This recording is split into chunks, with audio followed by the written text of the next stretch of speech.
c'est interne. Ça ne regarde pas la société.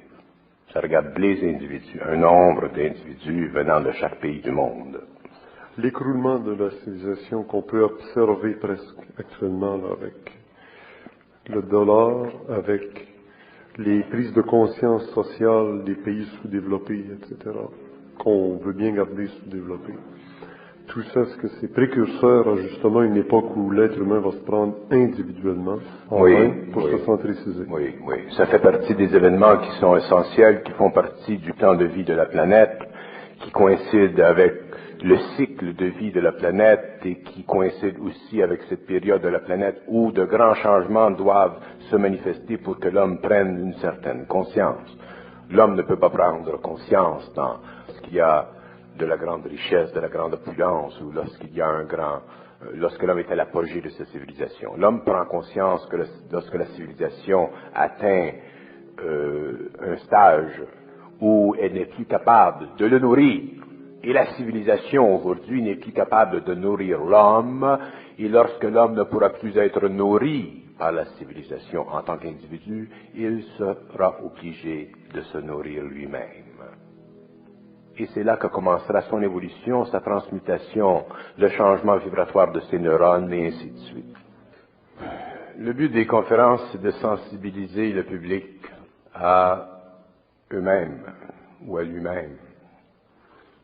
Les gens, les individus qui forment un public ne sont pas sensibilisés à eux-mêmes, ils sont sensibilisés à des influences extérieures, et les individus qui font partie de cette masse très vaste qu'on appelle le public sont des individus qui ont des expériences intérieures essentielles à leur évolution.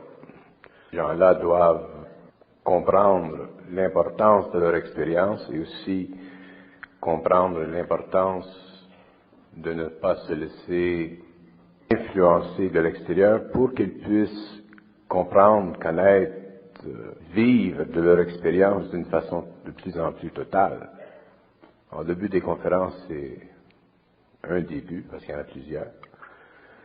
Un début des conférences, c'est justement ça, de sensibiliser le public ou les individus dans le public à eux-mêmes pour qu'ils apprennent à être de plus en plus autonomes, pour qu'ils apprennent à réaliser qu'ils ont en eux des facultés ou des sensibilités ou des perceptions ou des formes d'intelligence qui sont essentielles à leur évolution et qui font partie de leur évolution.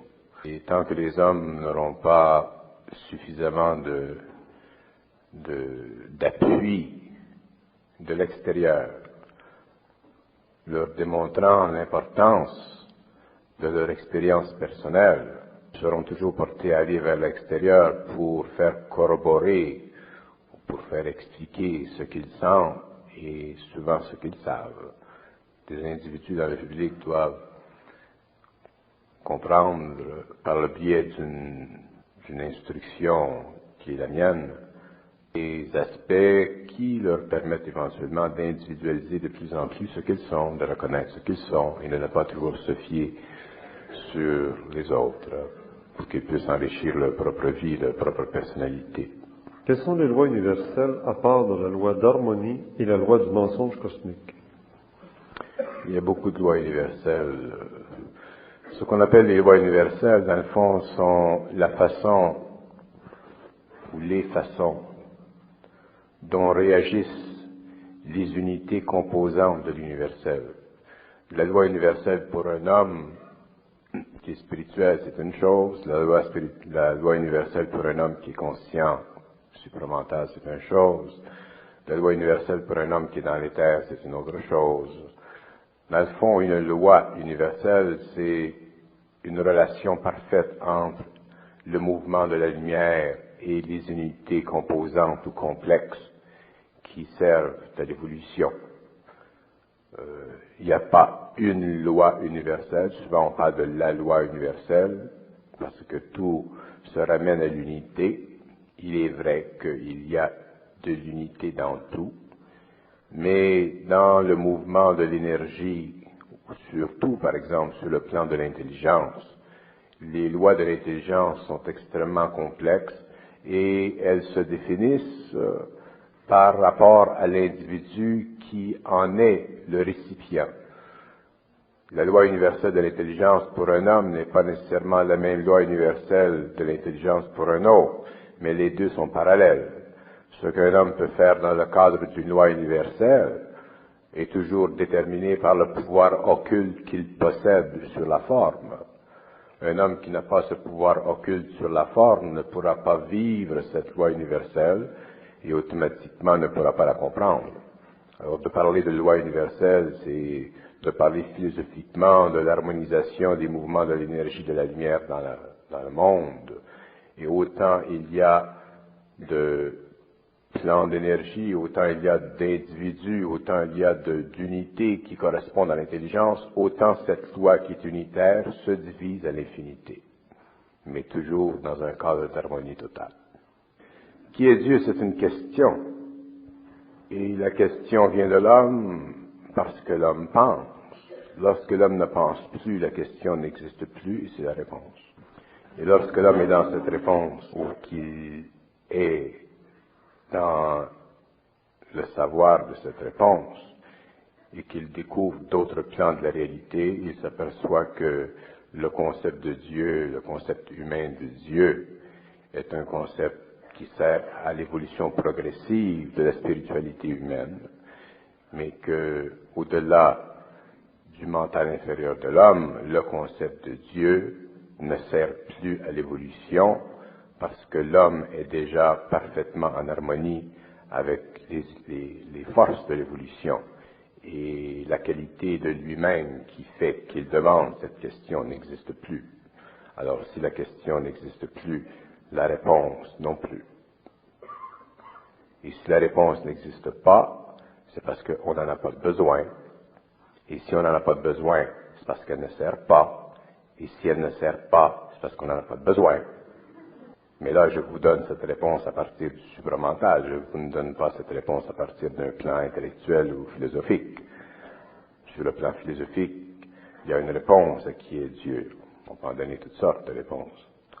Mais sur le plan supramental, sur le plan de la lumière, cette question n'existe pas. Tout est lumière en évolution.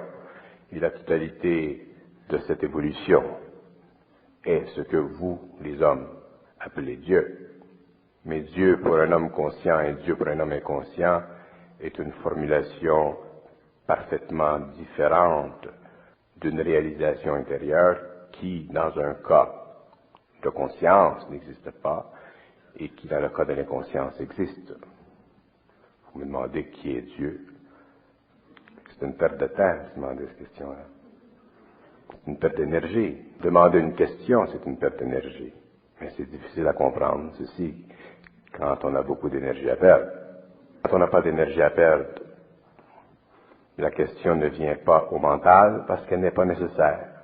Elle nourrit pas le mental parce qu'il n'y a pas d'émotion qui la suscite.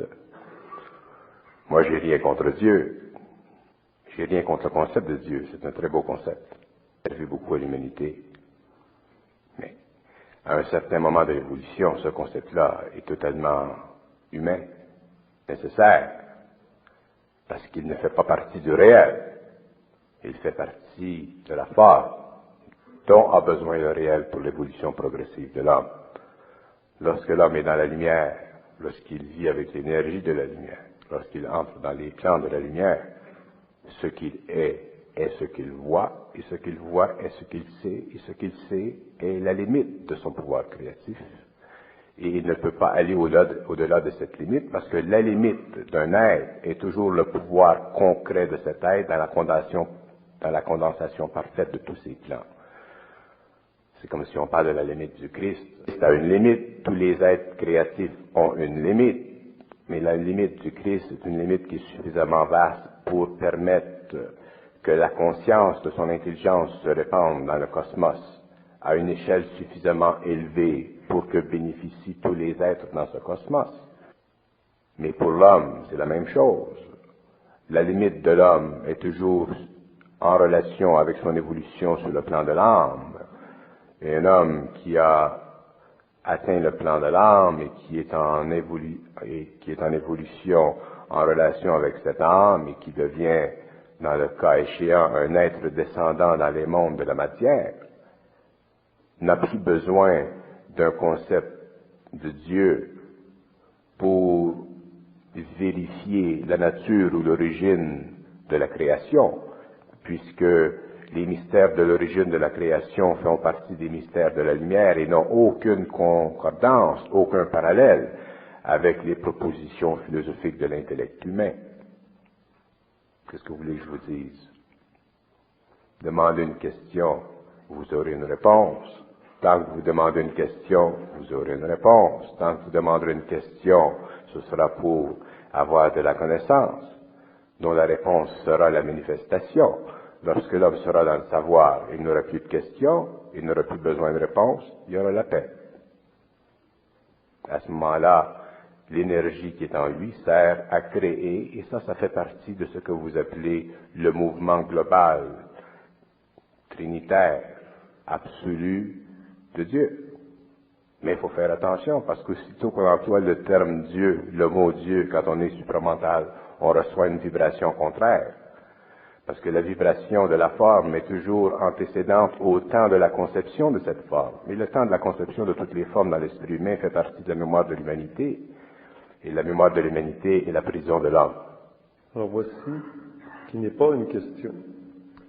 De ce que je comprends de cette conférence, c'est que vous nous dites qu'il n'y a pas de créateur, que nous deviendrons tous, un jour, par la lumière, des créateurs. C'est pas bête, ça. C'est lui qui a posé ça ou c'est moi qui l'ai dit? C'est pas une question. Il faut la relire. C'est pas une question, c'est une constatation. C'est ce qu'il a constaté. Bon. Je vais vous dire pourquoi c'est pas bête. Est-ce que je la répète? De ce que je comprends de cette conférence, c'est que vous nous dites qu'il n'y a pas de créateur, que nous deviendrons tous un jour, par la lumière, des créateurs. Bon. Alors, il y a du vrai et du faux dans ce qu'il dit. Autrement dit, il y a du bon sens et une absence de savoir. Dans ce sens que... Bon. D'abord, bon, il n'y a pas de créateur. Je n'ai pas dit qu'il n'y a pas de créateur. La conception que nous avons de la création est une conception humaine. Et la conception humaine que nous avons de la création est une conception qui fait partie des limites de l'homme. Lorsque l'homme dépasse les limites de son humanité, lorsque l'homme dépasse les limites de sa conscience planétaire, lorsque l'homme entre dans l'infinité de la limite de la conscience cosmique, à ce moment-là, il connaît, il sait, il voit, il comprend les lois de la création. Mais les lois de la création, à ce moment-là, sont tellement vastes et sont tellement en dehors de la limite planétaire de l'intelligence de l'homme qu'elles ne peuvent pas être transmises dans le cerveau de l'homme par le biais des mots.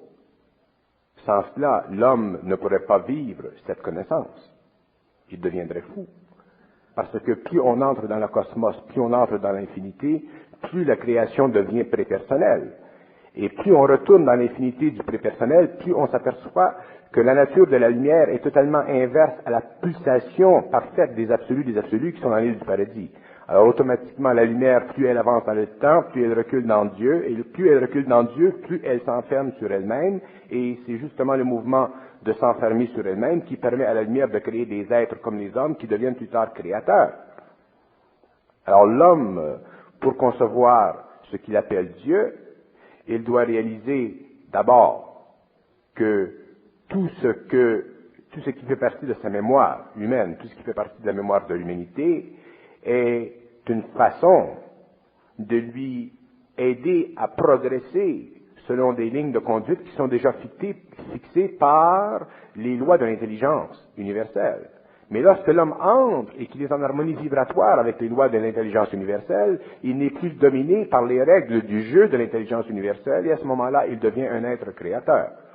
Alors je ne dis pas qu'il n'y a pas de Dieu, de créateur. Je dis que la conception de Dieu que nous avons est une conception humaine, est une conception purement planétaire. Est-ce que lorsque l'homme sera dans l'éthérique, l'homme verra que ce qu'il appelle Dieu est autre chose, hein, et que ça ne se comprend pas par les mots, autrement dit, ça ne se conceptualise pas. Et lorsque l'homme sera rendu à ce stage, automatiquement, il sera créateur parce qu'il fera partie de l'énergie qu'il sera en position de contempler, de voir et de véhiculer. et il pourra à ce moment-là réaliser son rêve philosophique d'être un jour un Dieu, autrement dit, d'être un jour un être créateur. Il n'y a pas de différence entre l'homme et Dieu. Il n'y a pas de différence entre l'homme et la lumière.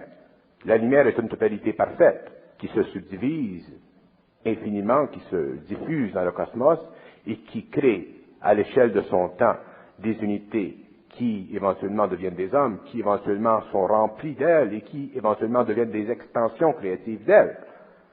Mais dès que l'on pense en termes d'infinité, on divise l'homme en deux. L'homme cosmique, l'homme planétaire, et on ne connaît pas l'homme cosmique. Automatiquement, on reste simplement avec l'homme planétaire, l'homme philosophique, et on diminue en nous, par le biais de notre façon de penser, notre pouvoir de contempler l'intelligence, de savoir, de vivre de l'intelligence et d'explorer par l'intelligence et les mouvements de cette intelligence dans nos corps qui nous amènent à l'éther, les différentes émotionnalités du cosmos. Ce n'est pas le but de la vie de comprendre Dieu. Le but de la vie, c'est de se comprendre soi-même. Lorsque l'on se comprend soi-même, on sait qu'est-ce que ça veut dire comprendre Dieu. Vous avez posé la question à Richard Glenn. Nous aimerions que vous y répondiez, vous. Qui a créé l'homme? Et s'il vous plaît, une réponse directe et précise. Qui a créé l'homme? C'est une bonne question. Maintenant, est-ce que la question est valable? Elle est valable si on s'y intéresse. Et si on s'y intéresse, on veut une réponse.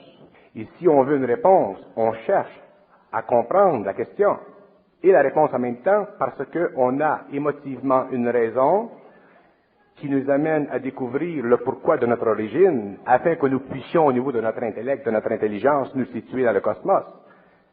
Mais on ne peut pas se situer dans le cosmos par une question répondue. On se situe dans le cosmos dans le vide total de notre conscience. C'est dans le vide de la conscience de l'homme que l'homme se situe dans le cosmos. Ce n'est pas par l'explication philosophique ou cosmologique à l'aide des mots qu'il peut se situer. Alors ma réponse à d'où vient l'homme, qui a créé l'homme, c'est celle-ci. C'est que tant que vous chercherez à connaître les origines de l'homme, vous chercherez à connaître les mystères de l'homme. Et tant que vous chercherez à connaître les mystères de l'homme, vous ne pourrez pas connaître votre propre mystère. Et tant que vous ne connaîtrez pas votre propre mystère, vous ne pourrez pas répondre à la question d'une façon parfaite et à la conceptualiser d'une façon parfaite parce qu'elle sera toujours parfaitement incomprise de la part de votre intelligence inférieure. C'est seulement lorsque vous serez en contact avec votre intelligence supérieure que vous pourrez avoir réponse à la question de l'origine de l'homme et à ce moment-là, votre intelligence supérieure vous dira que ce n'est pas important. À ce moment-là, votre intelligence inférieure sera bousculée, sera un petit peu vexée, et c'est justement le but de l'intelligence supérieure de bousculer et de vexer l'intelligence inférieure pour amener l'homme, éventuellement, à ne pas demander de questions. Parce que ça, c'est difficile à comprendre, pourtant c'est si facile à vivre. Je comprends que les gens aient de la difficulté à comprendre qu'une question n'est pas nécessaire. Elle est nécessaire pour l'homme au stage de son évolution. Mais il viendra un jour où l'homme n'aura plus de questions parce qu'il n'aura plus de matériel dans son mental inférieur qui le forcera émotivement à demander une question. Et c'est lorsque l'on n'a plus à se demander de questions, surtout concernant les mystères de l'évolution, que l'on sait. Et lorsque l'on sait, on n'est plus intéressé à la connaissance. Lorsque l'on sait, on n'est plus intéressé à la question. Parce que lorsque l'on sait, on n'est plus donné dans la forme qui crée à l'homme l'anxiété philosophique. Alors, c'est beaucoup plus facile pour moi de vous répondre comme je vous réponds, mais de l'autre côté, c'est beaucoup plus difficile parce que je ne fais pas plaisir à votre intellect. Si je faisais plaisir à votre intellect, à ce moment-là, ce serait plus facile, mais vous ne comprendriez rien. Tandis que si je ne fais pas plaisir à votre intellect et que je ne réponds pas à votre question, j'aide directement à vous amener à confronter le réel en vous-même, même si vous n'êtes pas capable de le sentir au niveau de l'intelligence, de votre intelligence supramentale. Et c'est ça le but du travail supramental sur la Terre. Le but du travail supramental sur la Terre, ce n'est pas de donner à l'homme de la réponse à la question. Il y a suffisamment d'hommes très éclairés dans le monde occidental qui peuvent vous répondre à cette question. Rudolf Steiner, c'en est un exemple. Il y a beaucoup d'autres qui peuvent répondre à votre question d'où vient l'homme. Mais vous verrez un jour que ce n'est pas la réponse à la question qui est importante, c'est le vide derrière la question. Et la réponse à la question vous spiritualisera, vous amènera dans la connaissance des mystères de l'homme, mais ne vous amènera pas à la conscience du supramental. Dans le supramental, l'intelligence, elle est pleine parce que le savoir, il est plein, parce que le désir du savoir n'existe plus. Et c'est là que l'homme doit aller, et c'est pourquoi je dois vous répondre ainsi. Mais pour répondre à votre question, pour vous permettre d'avoir accès à une réponse, regardez les textes de Rudolf Steiner et vous verrez que son explication de l'origine de l'homme est suffisante pour l'homme et qu'elle est d'ailleurs très belle et très grande. Mais moi, je ne peux pas vous dire et je ne peux pas vous répondre parce que mon travail ne se situe pas au niveau de la connaissance de l'homme. Mon travail, ce n'est pas de donner à l'homme de la connaissance, c'est de détruire les raisons dont il se sert pour constamment alimenter son intellect et ce travail doit continuer parce que son intellect, à un certain moment donné, doit cesser de fonctionner. Et lorsque l'homme commence à comprendre ceci, lorsque l'homme commence à cesser de se demander des questions, l'homme entre dans la conscience supramentale et l'homme me comprend facilement parce que je suis très facile à comprendre. Vous riez parce que vous pensez, mais si vous ne pensiez pas, vous ne riez pas parce que vous sauriez que tout ce qui est supramental est très simple, c'est l'intellect qui le complexifie. L'homme est fait de deux choses. L'homme est planétaire et l'homme est cosmique. Mais l'homme planétaire doit devenir cosmique. Et lorsque l'homme est devenu cosmique, il n'est plus intéressé à la dimensionnalité de son expérience planétaire. Ce qui était planétaire pour lui avant, qui était important pour lui avant à tous les niveaux, c'est totalement dépassé. Alors, l'homme cosmique ne peut pas se mettre sous les conditions de l'homme planétaire. C'est pourquoi que je ne peux pas répondre à ces questions, parce que mon travail est de défaire tout ce qui amène ceci dans la vie de l'homme. Mais comme j'ai dit, regardez Steiner, regardez l'ésotérisme chrétien de Steiner ou des œuvres qu'il a fait et vous verrez qu'il y a des réponses à votre question qui satisferont votre intelligence et votre curiosité ésotérique ou spirituelle. Si jamais je vous parle de l'origine de l'homme, je vous explique l'origine de l'homme, ce serait dans des conditions où ce que je fais ne sera pas impliqué. À ce moment-là, je vous parlerai des origines de l'homme, dans un petit café avec un petit café. Mais déjà, ce sera simplement pour amener de l'eau au moulin. Mais le point que je veux faire, c'est que les hommes doivent un jour réaliser que c'est devenu très important d'arrêter de se demander des questions. C'est évident qu'il y a une réponse à toutes les questions. Le point n'est pas là. Le point est que on doit en arriver à ne pas se demander des questions et se casser la tête, parce que viendra le jour où l'homme, une fois qu'il sera dans la lumière de l'éther, qu'il aura accès aux archives, l'homme connaîtra tout de l'évolution. Mais à ce moment-là, il travaillera d'une façon créative, il servira de l'information pour des fonctions créatives, au lieu de se servir de l'information pour créer entre lui et la lumière un mur. Et le mur, c'est l'intellect. C'est pourquoi je ne réponds pas à votre question. Il parle en ce moment, tu n'as pas répondu. Alors moi, j'aimerais que tu répondes à cette question. Bernard, quand Richard t'a demandé qui parle en ce moment, tu n'as pas répondu. Alors moi, j'aimerais que tu répondes à cette question. Ah oui. Qui parle en ce moment? Bon. Dans l'homme, il y a de l'homme. Il y a l'ego de l'homme, il y a l'âme de l'homme et il y a la lumière. Quand l'ego de l'homme est transmuté en esprit, que l'homme fait le don de sa personnalité, l'homme, sur le plan de la personnalité, est lié à l'esprit en lui. l'esprit en lui fait partie de la transmutation de son ego. C'est-à-dire que l'esprit est la liaison entre, entre son mental supérieur et son mental inférieur. L'esprit, c'est une énergie qui fait partie de l'homme, c'est une condition de sa conscience qui lui permet d'entrer en communication avec des plans supérieurs de l'évolution, c'est-à-dire des plans où la lumière est. Et lorsque l'homme est capable, par vibration, de communiquer, d'être en harmonie vibratoire avec cette énergie, automatiquement l'énergie, elle descend et elle fait vibrer son esprit.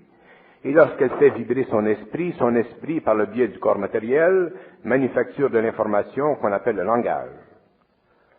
Alors, si vous me demandez qui parle en moi, je peux dire plusieurs façons. Je peux dire c'est moi qui parle sur un autre plan.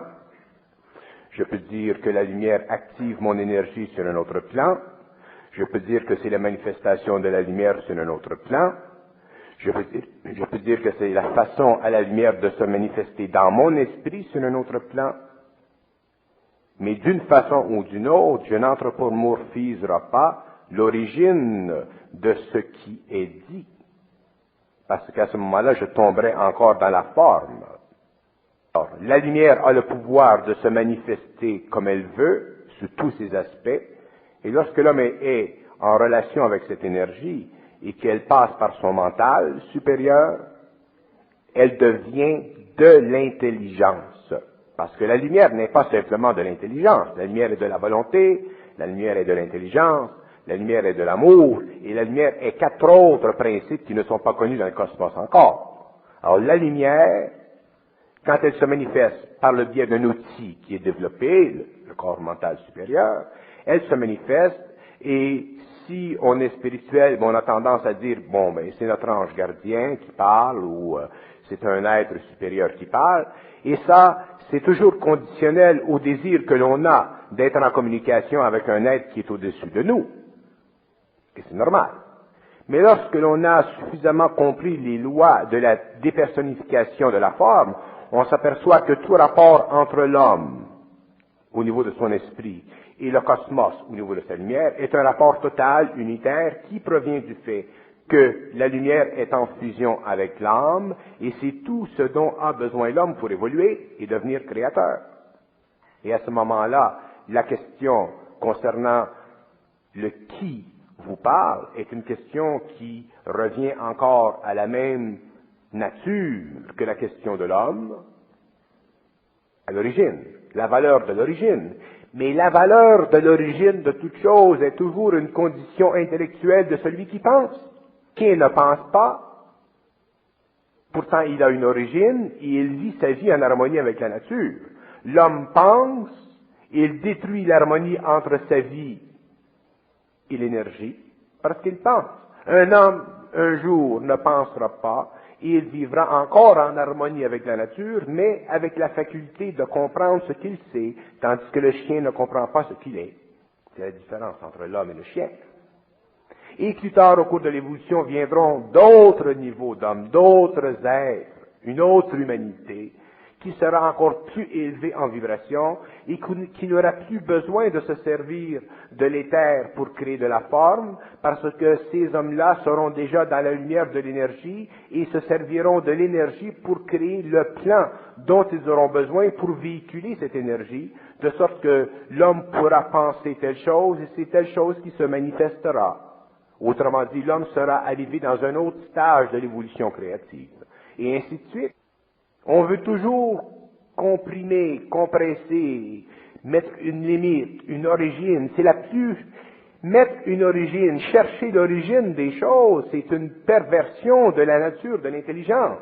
C'est pour ça aujourd'hui que la science est une perversion de l'intelligence, mais elle est une manifestation de cette intelligence dans le mental inférieur de l'homme pour l'évolution, sur le plan matériel, d'une structure matérielle qui est de plus en plus bénéfique à l'homme matériellement. Mais vient un temps où l'énergie de l'intelligence passant par un mental intérieur qui est influé par l'émotionnel, vient un temps où l'intelligence créative du cosmos n'est plus une intelligence créative, elle devient une intelligence destructive. Et c'est à ce stage que nous sommes aujourd'hui rendus.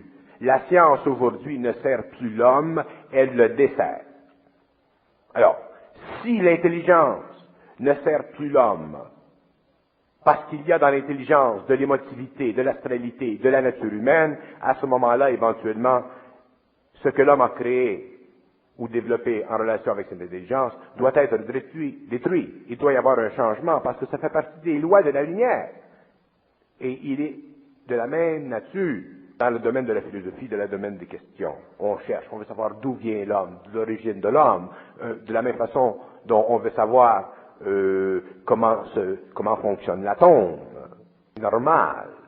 Mais un jour, l'homme réalisera que c'est anormal parce qu'on n'a pas besoin de chercher pour savoir. Chercher, c'est ne pas savoir. Chercher, c'est en dehors du savoir. Le mot le dit. Quand on est dans le savoir, on n'a plus besoin de chercher, mais ça ne veut pas dire que quand on est dans le savoir, on a besoin de savoir. Quand on est dans le savoir, on n'a pas besoin de savoir. Parce qu'avoir besoin de savoir, ça va avoir besoin d'être alimenté par une forme. Et c'est ce qui fait qu'on n'est pas dans le savoir. Quand on est dans le savoir, on n'est pas intéressé à rien. On canalise, on crée une forme, mais on n'est pas intéressé à rien. Parce que c'est justement la nature même du savoir de ne pas être intéressé à rien, parce que être intéressé à quelque chose, c'est égocentrique, c'est égoïque. Et quand on est dans le savoir, on n'est plus dans l'ego, on est dans l'esprit de l'ego. Et de ceci, de cette situation, de cet état de vie, se constituent tous les autres aspects du savoir que l'on canalise à l'homme, pour amener l'homme à comprendre ce que nous disons et pour amener l'homme à réaliser que ce que nous disons est très simple à comprendre. On a l'impression sur la terre que notre vie est de nos affaires. Notre vie n'est pas de nos affaires. On la fait de nos affaires et on la fait mal. Si l'homme vivait dans l'énergie de la lumière sur tous les plans de son expérience, il verrait très bien que la vie matérielle n'est pas de ses affaires, que la vie matérielle n'est simplement une extension dans la matière d'un pouvoir de son esprit, et qu'à un certain moment, il doit dépasser les limites de cette vie matérielle pour entrer dans l'infinité d'une autre dimension du temps, qui est l'éthérique. Et il réalisera à ce moment-là que, sur le plan matériel, tout était transitoire, que l'homme est dans la matière simplement par transition, et qu'il doit un jour retourner au monde parfait de la lumière éthérique. Et c'est là que l'homme sera homme, c'est là que l'homme sera surhomme, c'est là que l'homme sera immortel, c'est là que l'homme connaîtra les lois de l'évolution, les lois de l'infinité, que l'homme sera en parfaite harmonie avec l'infinité et que l'homme pourra transmuter constamment à volonté les lois de l'infinité parce que justement il sera dans la volonté, l'amour et l'intelligence. Tout le reste, c'est de la niaiserie. Mais je comprends. L'ignorance, c'est un état d'esprit. L'ignorance fait partie de l'évolution. Dans l'évolution, il n'y aura pas d'ignorance. Et les hommes sauront. Et les hommes ne demanderont pas aux hommes qu'est-ce que Dieu, qui est Dieu, quelle est l'origine de l'homme, parce que les hommes sauront. Et lorsqu'ils sauront, ils se serviront de ce qu'ils savent au niveau de l'énergie pour constamment alimenter dans le cosmos les réseaux universels de l'évolution, pour permettre à d'autres êtres, sur d'autres plans d'évolution intérieure, à progresser. Parce que plus un homme est parfait dans l'évolution, plus il doit aider ceux qui sont moins parfaits dans l'évolution. Alors le rôle de l'évolution au niveau de l'homme, le rôle de l'évolution au niveau de la hiérarchie, c'est toujours de faire monter le niveau de l'énergie du cosmos, de faire monter le niveau de l'énergie qui se distribue sur les plans, sur les réseaux d'acceptation, qui sont le mental, l'émotionnel, le vital et le physique de l'homme. C'est le seul but de l'évolution. Et c'est ce qu'on appelle l'aperfectionnement de Dieu. Et lorsque tout ceci sera fini, dans le temps que ça prendra, un temps qui n'est pas de l'intelligence de l'homme, de l'intellect de l'homme, un temps que ce n'est même pas intéressant de le savoir, ce temps, parce que si c'est intéressant, il y a encore de l'égocentricité, de l'intellectualisme. Lorsque le temps sera révolu, lorsque les temps seront avancés, lorsque la perfection sera de plus en plus grande, Dieu sera parfait. Et tant que ceci ne sera pas fait, Dieu ne sera pas parfait. Parce que demander si Dieu est parfait ou non, ça implique toujours, ça invoque toujours chez l'homme la nécessité d'avoir quelqu'un au-dessus de lui qui soit parfait pour que lui, dans son imperfection, puisse tendre vers cette perfection. Sans ça, si Dieu est imparfait, qu'est-ce qu'on est, nous, les hommes? Sachant déjà que nous ne sommes pas parfaits, imaginez-vous si on s'imaginait que Dieu n'était pas parfait, il y aurait des crises d'épilepsie dans le monde. Fait que le bonhomme en haut, il faut qu'il marche son affaire, pour que nous autres, on ait au moins l'espoir que ça marche. Parce que lui, si son affaire marche pas, nous autres, on est en banqueroute. Mais ça fait partie des jeux de l'esprit de l'homme. Ça fait partie des jeux de l'intellect de l'homme. Ça fait partie des jeux de l'émotion de l'homme. Et c'est pourquoi que l'homme n'est pas lui-même. L'homme n'est pas dans sa lumière, l'homme n'est pas créateur, l'homme n'est pas autonome. L'homme n'est pas dans la loi de la lumière. C'est pour ça que l'homme est ignorant. C'est ça l'ignorance. On peut parler infiniment des choses. Il faut que ça serve. Si ça ne sert pas, il ne faut pas parler. Peut-on accéder à la conscience pure par étapes où le passage au supramental par l'initiation solaire ou autre se fait de... La conscientisation de l'homme se fait par étapes, en général. Si elle doit se faire tout d'un coup, c'est une fusion. Qu'elle soit faite tout d'un coup, qu'elle soit faite par étapes, ça ne change rien. Mais qu'elle soit faite, c'est ça qui compte. Si vous avez rien assez fort pour que ça se fasse tout d'un coup, tant mieux. Puis s'ils sont moins forts, ben attendez. Que ça se fasse, c'est ça qui compte. Et ça se fera. Avec ceux qui doivent le vivre. Ceux qui ne vivront pas la conscience supramentale sur la Terre devront mourir pour évoluer sur d'autres planètes, pour ne pas empêcher l'évolution de la planète ici. C'est normal. Vous dites que la connaissance est au-delà de la forme, alors pourquoi sommes-nous tous attirés par la beauté, qui est aussi une forme? C'est peut-être une qualité de la forme, la beauté. La connaissance, qu'est-ce qu'il dit au niveau de la connaissance? Alors vous dites que la connaissance est au-delà de la forme. Non, je n'ai pas dit que la connaissance est au-delà de la forme, je dis que le savoir. Alors, le savoir est au-delà de la forme. La connaissance, c'est la forme du savoir manifestée dans le cerveau de l'homme. Nous sommes attirés par la beauté parce que la beauté fait partie en nous du mouvement de l'énergie de la lumière à travers de notre âme. C'est notre âme qui est la lentille. Plus l'âme est évoluée, plus l'âme vibre à l'énergie de la lumière, plus automatiquement nous vibrons au niveau de la beauté. La beauté vient originellement de la lumière, elle passe. La lumière passe dans l'âme qui est lentille, qui fait vibrer les corps de l'homme, et nous parlons de beauté. La beauté, c'est une vibration. Sur le plan humain, ça devient une vibration manifestée dans une forme. Parce que l'homme a besoin sur le plan humain, à cause de ses sens, il a besoin d'une forme pour sentir la vibration. Mais l'homme peut changer très facilement de plan et ne pas voir de forme et sentir la beauté. Mais la beauté, c'est l'énergie de la lumière qui passe dans l'âme et qui se manifeste sur un des plans de l'homme, en général le plan astral de l'homme, et qui lui fait sentir la beauté. Et c'est ce qui permet à l'homme de créer de belles choses, les artistes, les chansonniers, les gens qui donnent à l'humanité un peu d'esthétique. Mais lorsque l'homme devient inconscient, lorsque la conscience diminue sur la planète, la beauté se perd et se perd. Et regardez aujourd'hui dans le monde, vous verrez que plus nous avançons, plus la beauté de l'homme, la beauté de la civilisation se déplace, elle se déplace, elle se déplace, elle se déplace. La beauté devient de plus en plus rare.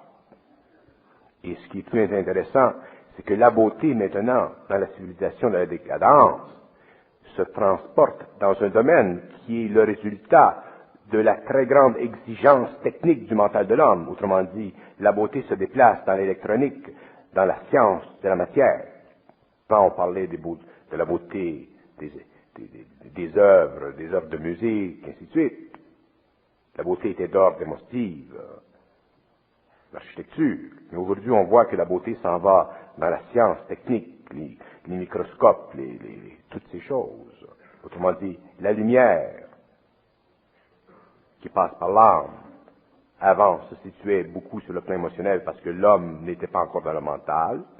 Et maintenant que la science est très développée, que l'homme est beaucoup dans le mental inférieur, la beauté se situe là. Il viendra un jour où la beauté passera de ce plan du mental inférieur, de la beauté de la technique, à un autre plan encore. De sorte que ce qui était beau pour l'homme sur le plan de son émotivité est remplacé aujourd'hui par la beauté. Vous parlez à un ingénieur ou à un technicien qu'il trouve très beau le travail technique de la science, il a raison, sur le plan mental inférieur, et avec le passage de l'homme à un autre niveau d'évolution, ce que l'homme trouvera beau dans ce temps-là sera une autre étape de la beauté.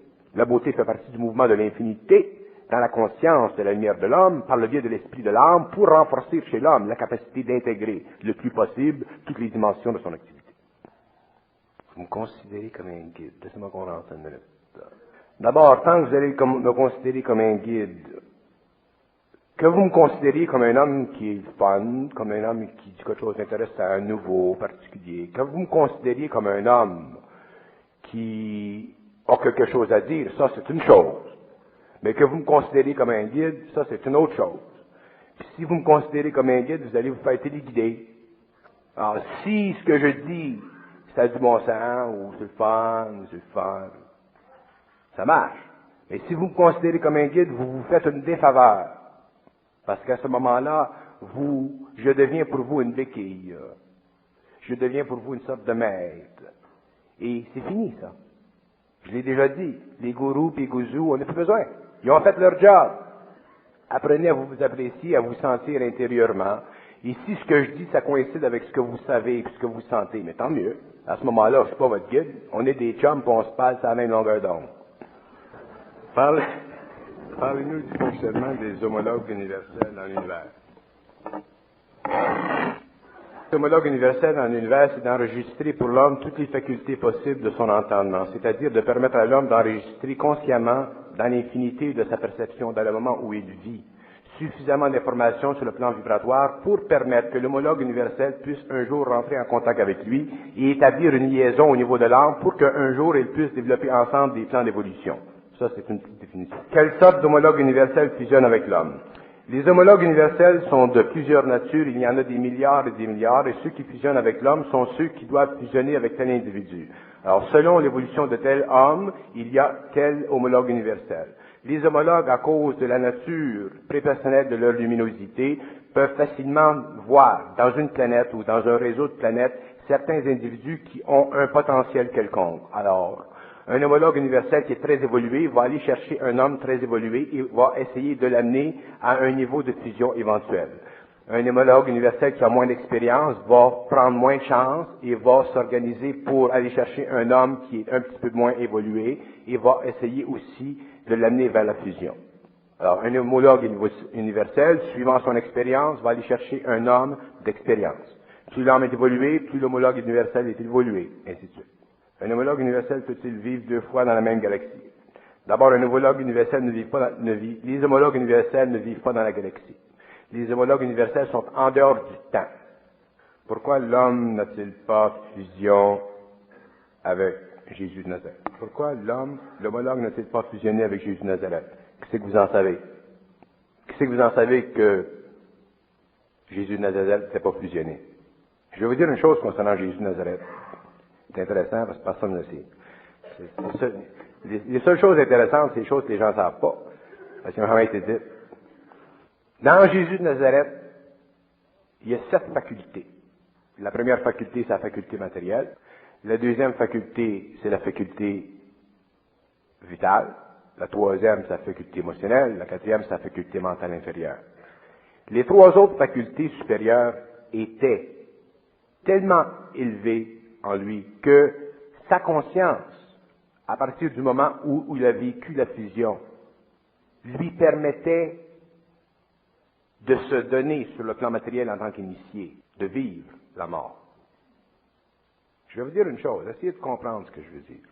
L'homme a 3 principes au-dessus de son humanité, l'intelligence, la volonté, et Jésus de Nazareth était le seul homme qui a réussi à vivre sur le plan matériel le principe de l'amour. Quand je dis le principe de l'amour, je parle de la conscience de l'amour. Le seul. Et il n'y en aura jamais d'autre. La conscience de l'amour, l'amour, le principe de l'amour, vive l'amour sur le plan matériel. C'est le plus haut niveau d'initiation possible qu'un être peut vivre. C'est pour ça que Jésus de Nazareth, le Christ, a été celui qui a permis la réouverture des circuits universels pour que l'homme aujourd'hui, puisse, comme c'est son Saint-Clair qui me fait rater. C'est à cause de cette capacité extraordinaire qui fait partie de sa propre évolution qu'il a pu faire réouvrir les circuits universels entre l'homme et la lumière. Et ça, c'est parce qu'il a été capable de vivre sur le plan matériel de l'amour, du principe de l'amour.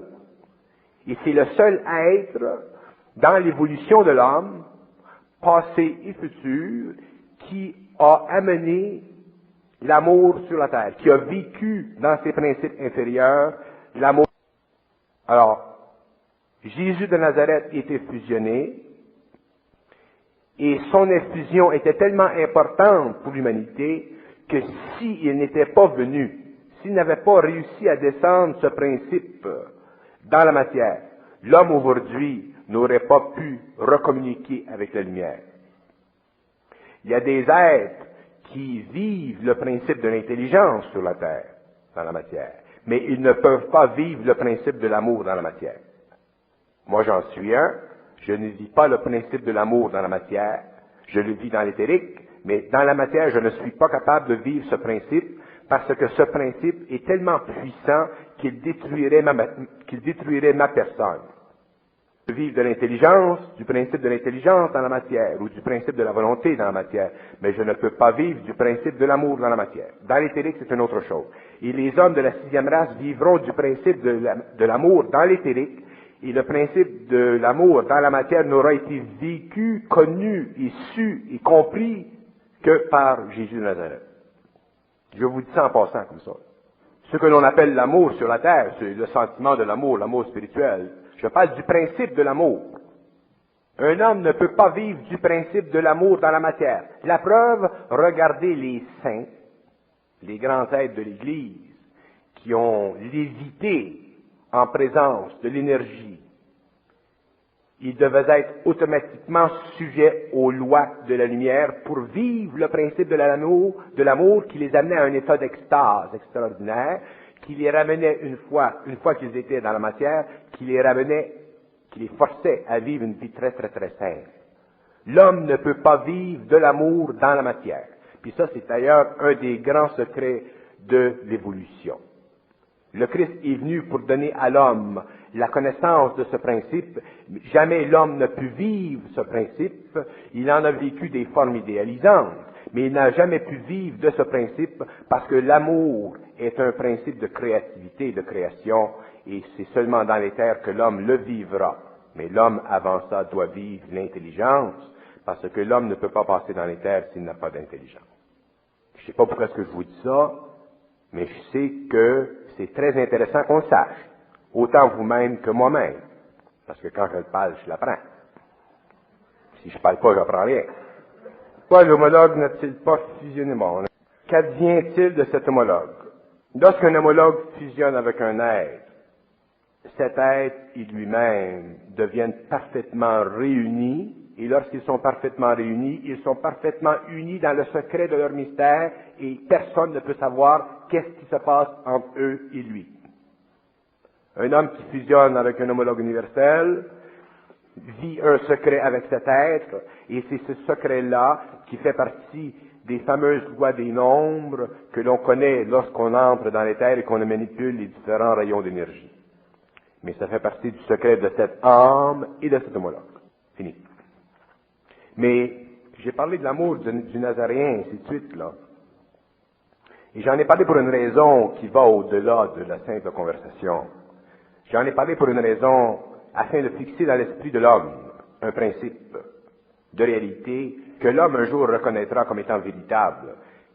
Et ce principe de réalité, c'est celui-ci. C'est que l'amour que connaît l'homme, l'amour humain, ce n'est pas l'amour. C'est une condition astrale de l'amour. Tandis que l'amour, le principe de l'amour cosmique se situe dans le mental supérieur de l'homme.